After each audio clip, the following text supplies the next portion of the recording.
어떤 할아버지가 서울의 지하철을 탔는데 경로석에 떡하니 젊은 아가씨가 앉아 있더랍니다. 그리고 눈을 감고 조는 척을 하는 거죠. 딱 봐도 아는 거지요. 할아버지가 옆구리를 툭툭 찌르는 거지요. 일어나라고. 그러니까 이 젊은 아가씨가 할아버지를 째려오면서 하는 말이, 할아버지, 나도 돈 내고 지하철 탔단 말이에요. 앉을 권한이 나한테도 있어요. 팍 쏘아붙이는 거지. 할아버지가 하는 말이, 여보게 젊은이, 이 자리는 나처럼 돈 안 내고 타는 사람들이 앉는 자리야. 나와 얼른. 그렇죠. 경로성은 돈 안 내고 타는 분들이 앉는 자리입니다. 돈 내고 탈 수 있는 자리가 아니에요. 여러분, 우리가 이 대광교회는 구원의 방주요 천국열차인데, 이 구원의 방주는 돈 안 내고 타는 분들이 앉는 자리입니다. 여러분이 돈 내고 천국 갈 수 있어요? 얼마나 내야 갑니까? 중세 어리석은 이들이 돈 내면 제사함 받을 수 있고 천국 갈 수 있다고 면죄부를 팔았어요. 그래서 중세교회는 멸망했죠. 도대체 여러분, 우리가 얼마를 내야 우리 제사함을 받을 수 있을까요? 안 됩니다. 성경은 말하기를 유일한 방법은 사망밖에 없어요.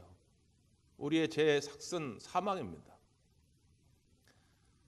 그럼에도 불구하고 우리 하나님이 우리를 그대로 버려둘 수가 없었기 때문에 오늘 예수 그리스도의 그 보혈, 십자가에 흘리신 그 보배로의 피의 능력이 오늘 우리의 죄를 사하게 만들고 오늘 우리가 구원받게 된 줄 믿습니다. 그래서 우리가 이 천국 열차에 타고 있으면 기공화사 되신 우리 주님이 우리를 끝까지 저 천국으로 인도해 가시는 거예요.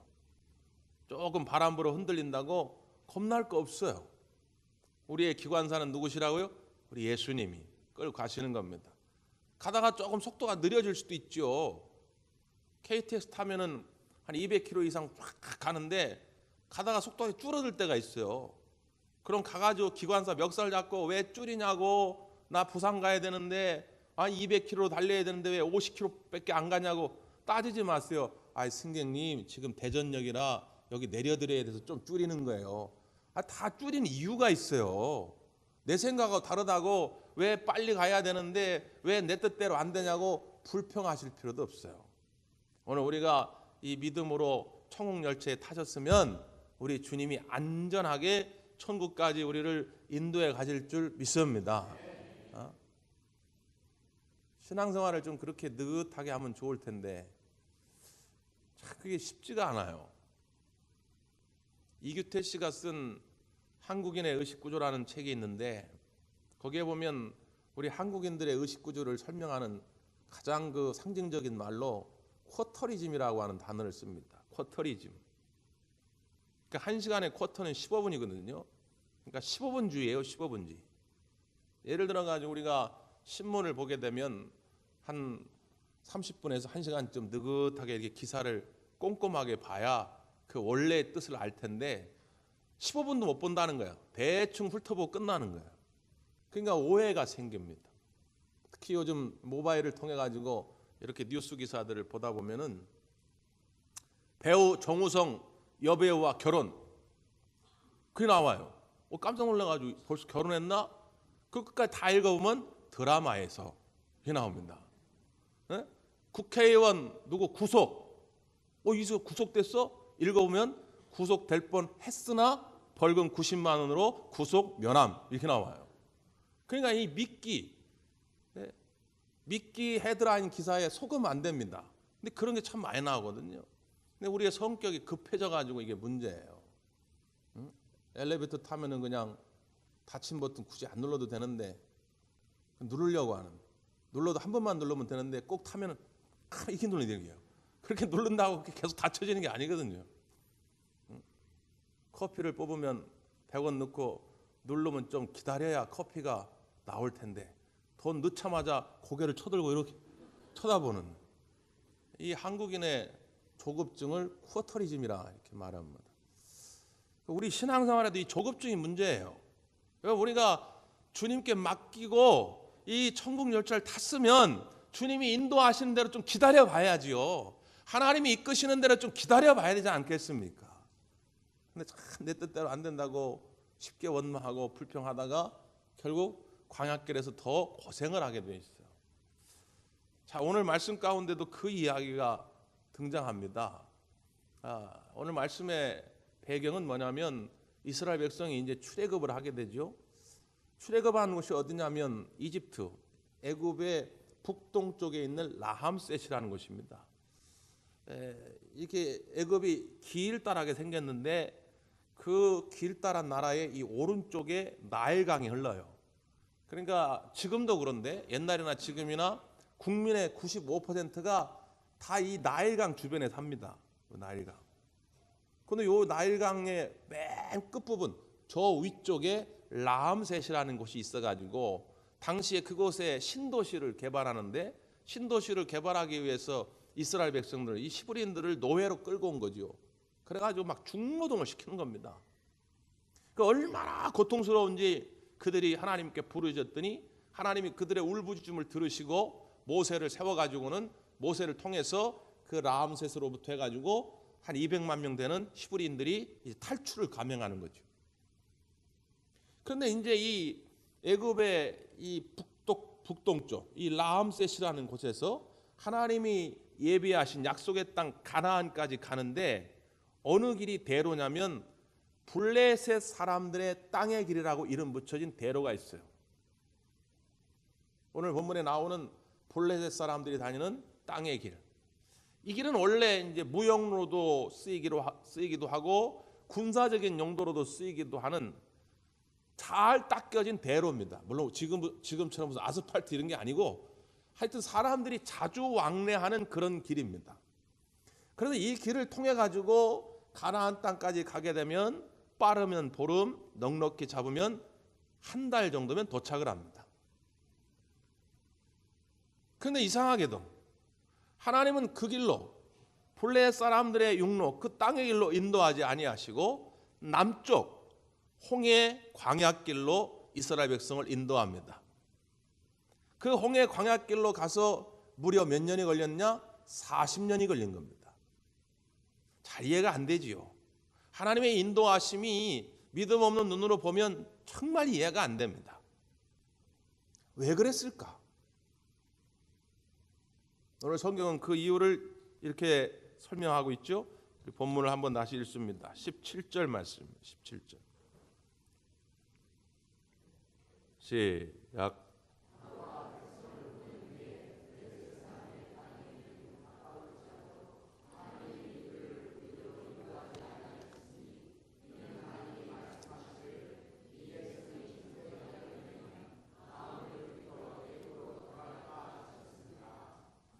블레셋 사람의 땅의 길로 인도하지 않았다. 가까움에도 불구하고 그 길로 인도하지 아니한 이유가 뭐냐? 이 백성이 전쟁을 하게 되면 마음을 돌이켜 애굽으로 돌아갈까 하셨습니다. 그러니까 이 블레셋 사람들이 자주 왕래하는 그 길을 가다 보면 가나안 입구에 어디를 만나냐면 가자라는 땅을 만납니다. 가자, 지금도 많이 뉴스에 나오죠. 지금도 이곳에는 팔레스타인 자치구가 있습니다. 블레셋이란 말이 로마 시대에 팔레스타인으로 바뀌거든요. 이 팔레스타인 사람들이 바로 이 블레셋의 후손들입니다. 당시 이 블레셋 사람들은 철기 문화를 가지고 있었어요. 이스라엘 백성들은 전혀 훈련되지 않은, 준비된 무기도 없고 훈련된 군사도 없는데 반면에 이 블레셋 가자 땅에 살고 있던 군사들은 철기 병기를 가지고 있고 훈련된 정예부대입니다. 만약에 가나안 땅 목전에서 그들을 만나가지고 전쟁이 벌어진다? 이길 수가 없죠. 그러면 이스라엘 백성들이 입에서 뭐 열이면 아홉, 분명 어떤 말이 터져 나오냐면, 야, 요즘 말로 표현하면 집 나오니까 개고생이다. 우리 다시 애굽으로 돌아가자. 왜 우리가 애굽을 떠나가지고 이렇게 죽을 고생을 하고 있냐 말이죠. 분명히 그렇게 말할 것이다라는 걸 하나님은 알고 계셨다는 거예요. 자, 여기서 우리가 하나님의 관심, 하나님의 목적을 우리가 알게 되죠. 하나님의 관심은 애굽에도 있지 않습니다. 광야에도 있지 않습니다. 하나님의 관심은 오직 어디에 있느냐? 가나안 땅에 있어요. 하나님의 목적지는 거기입니다. 우리들의 관심은 다시 애굽으로 돌아갈까? 애굽이 더 좋은 거 아니야? 여기에 우리가 관심을 두고 고민을 하는데, 또 혹은 이 광야길이 한 달 걸리느냐, 1년 걸리느냐, 10년 걸리느냐, 40년 걸리느냐, 어느 게 더 효율적이냐, 어느 길로 가야 하느냐, 이게 관심인데, 우리 하나님의 관심은 거기에 우선순위가 있는 게 아니라 가나안 땅으로 가는 게 중요한 거예요. 거기가 한 달이 걸리든 10년이 걸리든 어쨌든 가나안 땅으로 가는 게 중요하지, 다시는 애굽으로 돌아가서는 안 된다는 그런 이야기죠. 자, 이것을 우리의 신앙생활로 대입해 보면 이런 겁니다. 애굽의 땅은 어느 땅이냐? 우리가 죄의 노예로, 마귀의 노예로 사는 때입니다. 도저히 우리는 구원받을 수 없는 그런 존재들이었는데, 우리가 예수 그리스도의 그 보혈의 은혜로 말미암아서 구원을 받았습니다. 이제부터 죄로부터 탈출을 감행합니다. 죽음의 권세로부터 탈출을 감행합니다. 옛날에는 뭣도 모르고 마귀의 종이 돼가지고 마귀의 도구로 쓰임 받았는데, 이제는 마귀의 품으로부터 탈출을 감행합니다. 그래서 이제 우리는 탈출했다, 자유하다 그랬는데, 탈출하자마자 좋은 일이 있는 것이 아니라 어려운 일들이 생깁니다. 광야길이 열립니다. 예수 믿으면 무조건 다 사업 성공하고, 예수 믿으면 무조건 다 좋은 일이 생길 줄 알았는데, 예수님 때문에 희생할 일들이 생깁니다. 어떤 인간이 와서 나한테 손해를 끼칠 때에 옛날 같으면 가서 욕지거리하고 말이 주먹으로 한 대 때리고 싶었는데, 예수 믿는 이유 때문에 내가 이제는 집사가 되고 권사가 되고 장로가 되었다는 것 때문에 참아야 됩니다. 손해를 감수해야 됩니다. 때로는 핍박을 받습니다. 세상의 조롱과 멸시를 받습니다. 도대체 왜 그러냐 말이죠. 왜? 아니, 뻔히 좋은 길이 있는데 예수 안 믿으면 이렇게 좋은 날 그냥 어디 산으로 들러 놀러나 다닐 텐데, 아니 왜 나를 하나님 예수 믿게 만들어 가지고 나를 이 광야길로, 좁은 길로 인도하시냐 그 말이죠. 그 이유가 뭐라고요? 우리 하나님의 관심은 우리의 영혼이 천국에 가는 것에 있기 때문입니다. 이 땅에서 조금 더 잘 살고 못 살고 물론 우리에겐 중요하죠. 내가 한 달 매출이 100만 원이냐 200만 원이냐 500만 원이냐 나한테 매우 중요할 수 있는데, 하나님의 우선 관심은 거기에 있지 아니하고 너의 영혼이 저 영원한 나라 천국을 갈 수 있느냐 없느냐가 중요하다 그 말이에요. 그래서 우리를 글로 끌고 가는 겁니다. 이 하나님의 마음을 우선 여러분 깨달을 수 있기를 바랍니다. 이걸 먼저 우리가 전제하고 그 다음 우리가 기억해야 할 것은 뭐냐면, 자, 홍해 광야길로 하나님 인도하시는데 하나님 우리를 고아처럼 버려두지 아니하신다는 거예요. 그냥 내버려 두지 아니하시고 하나님이 함께 하신다는 겁니다. 그 함께 하심의 약속이 오늘 본문에 어떻게 등장하냐면, 우리 21절 22절 한번 다시 보겠습니다. 시작.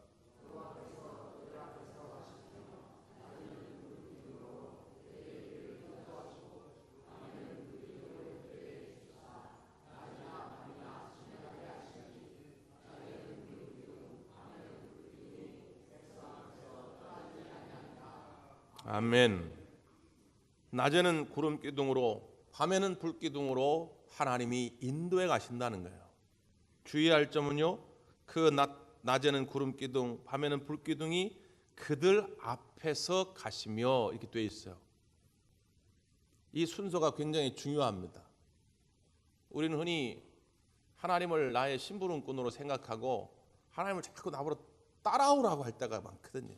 하나님, 내가 이 길로 딱 가기로 했으니까, 내가 딱 보니까 저 남쪽에 저 홍해 광야길은 홍해도 건너야 되고 사람들이 원래 잘 안 다니는 산간 지역이고 거칠고 좁은 길이고, 아우 저기는 별로고, 내가 딱 계산해 보니까, 내가 합리적으로 딱 생각해 보니까 이 블레셋 대로, 이 블레셋 사람들이 다니던 길은 원래부터 사람들이 많이 다녀가지고 아주 다니기가 편한 길이에요. 사람들이 많이 다니다 보니까 중간중간에 휴게소도 있고 말이죠. 쉴 때도 있고, 일로 가야 되니까 하나님 따라오시오. 여러분, 하나님 따라옵니까? 그러다 보니까 하나님 왜 안 따라와요? 나는 이 길로 가기로 했는데. 그래서 하나님을 원망하는 거죠. 순서가 바뀌었어요. 구름 기둥과 불 기둥을 항상 어떻게 해요? 백성들 앞에서 갔다는 거예요. 앞에서. 하나님이 이끄시는 대로, 하나님이 인도하시는 대로 가는 그 길이 승리의 길이요 축복의 길인 줄 믿습니다. 이 우선순위를 여러분 분명히 하세요. 그러면서 하나님이 약속하신 게 뭐예요? 22절 끝부분에 보니까 그 구름 기둥과 불 기둥이 백성 앞에서 떠나지 아니하니라. 쉐이카, 히브리어로 쉐이카라고 그러는데 이 구름 기둥, 불 기둥은 별개의 두 개가 아닙니다. 그냥 하나의 기둥인데 낮에는 이 구름 기둥이고 밤에는 이제 그 구름에서 빛이 나기 때문에 불 기둥으로 말하는 거예요. 근데 낮에는 이제 왜 구름 기둥입니까?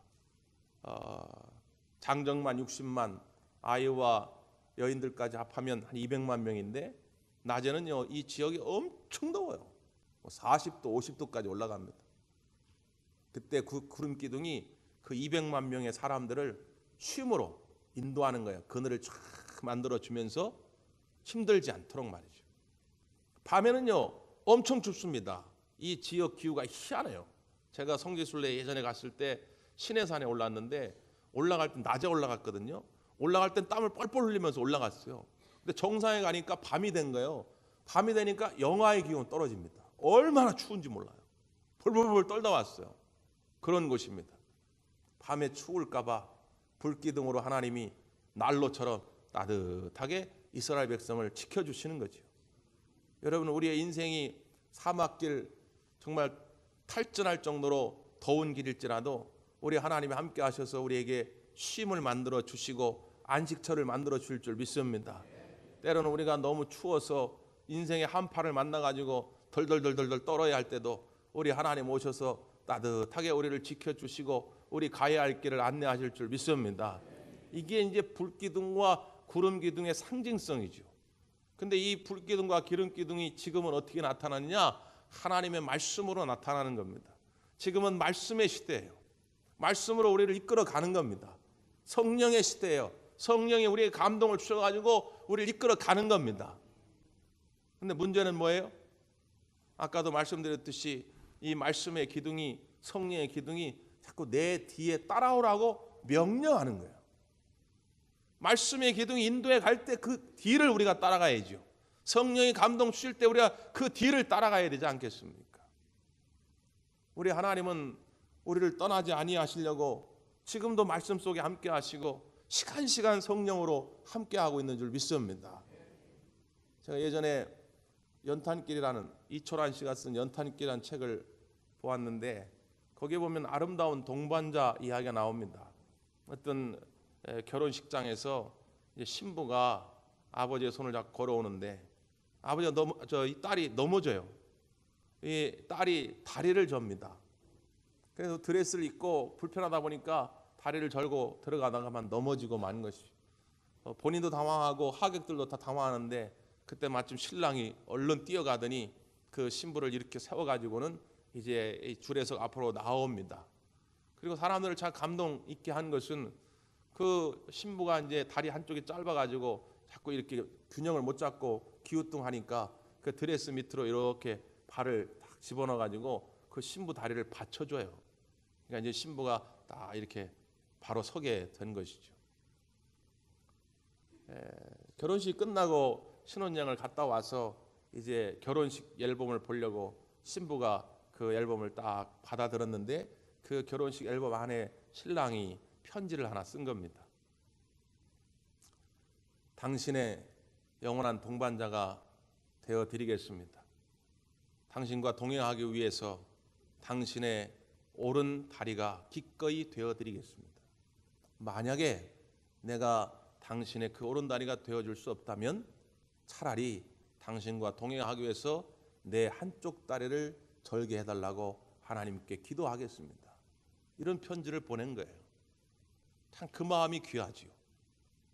함께 하기 위해서, 동행하기 위해서 차라리 내 한쪽 다리를 저는 것이 낫겠다고 고백하는 그 마음이 참 귀하지요. 여러분, 우리 주님의 마음이 그런 마음입니다. 하나님의 속성은 거룩함인데 우리는 죄를 가지고 있잖아요. 우리가 하나님께 나아가고 싶어도 아무리 해도 안 돼요. 죽어도 안 돼요. 동행할 수가 없는 거지요. 그러니까 하나님이 반대로 다리 하나 저는 정도가 아니라 살과 모든 피를 다 내어주시고 십자가에 죽으신 후 우리와 동행하시기를 원하셨다 그 말이에요. 그 마음을 여러분은 알고 계시냐 그 말이죠. 그 하나님의 말씀이, 그 성령의 감동하심이 그렇게 우리를 함께하기 위해서 우리에게 오셔서 이끌어 가신단 말이죠. 내 기분, 내 감정대로 재단하지 마세요. 아니, 하나님 그 말씀은 나한테 별로 마음에 안 드네요. 난 감당할 수 없네요. 성령님 지금 나한테 왜 자꾸 그런 감동을 주시나요? 그 이상하네요. 내 느낌, 내 감정을 가지고 그 인도하심을 재단하지 말라고 말해요. 여러분이 알면 얼마나 알고 신앙생활 경험이 있으면 얼마나 있습니까? 내 잘못된 선입관과 편견을 가지고 하나님의 인도하심을 거절하면 오늘 하나님이 우리에게 원래 이끌어 가시기를 원했던 가나안 땅에 갈 수가 없더라고 말이죠.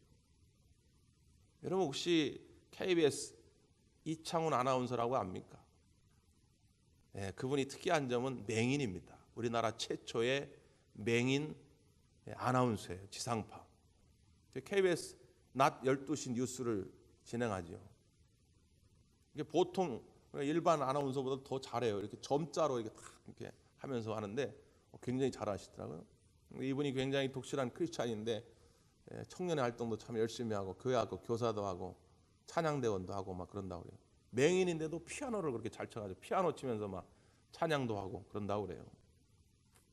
이분이 7개월 되는 때 시신경에 문제가 생겨가지고 전혀 앞을 보지 못하는 맹인이 되었는데 그를 이렇게 세운 것은 어머니입니다. 항상 그런 인물 뒤에는 눈물로 기도하는 어머니가 있죠.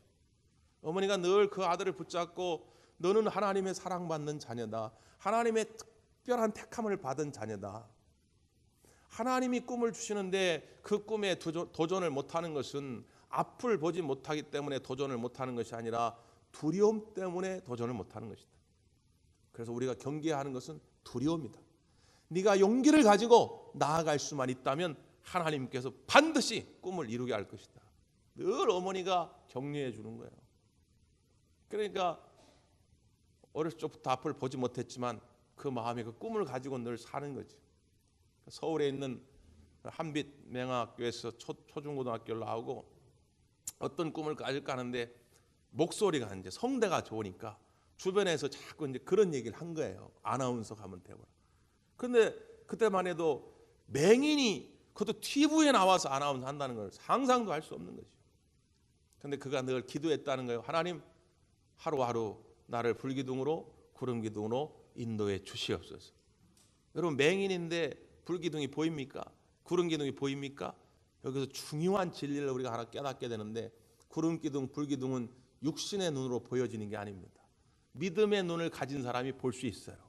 하나님 말씀 속에서 성령의 감동 속에서 믿음의 눈을 가진 사람은 오늘 시간에도 나를 이끌어 가시고 나와 함께 하시는 하나님을 볼 수 있다 그 말이죠. 그래서 2011년도에 경쟁률 523대 1의 경쟁률을 뚫고 맹인임에도 불구하고 KBS 아나운서가 됩니다. 그는 말합니다. 여러분 하나님을 만나시길 원한다면 한 걸음만 하나님께 다가서시기를 바랍니다. 내가 그렇게 조금만 움직인다면 하나님은 우리를 인도해 가실 것입니다. 요 자그마한 결단, 그것이 어떤 것이든 주여 내가 오늘 이 말씀 붙잡고 한번 살아보겠습니다. 이 자그마한 결단이 나중에는 큰 걸음이 돼서 하나님이 예비하신 축복의 땅, 적과 꿀이 흐르는 그 가나안 땅으로 우리를 인도해 가실 줄 믿습니다. 기도하겠습니다.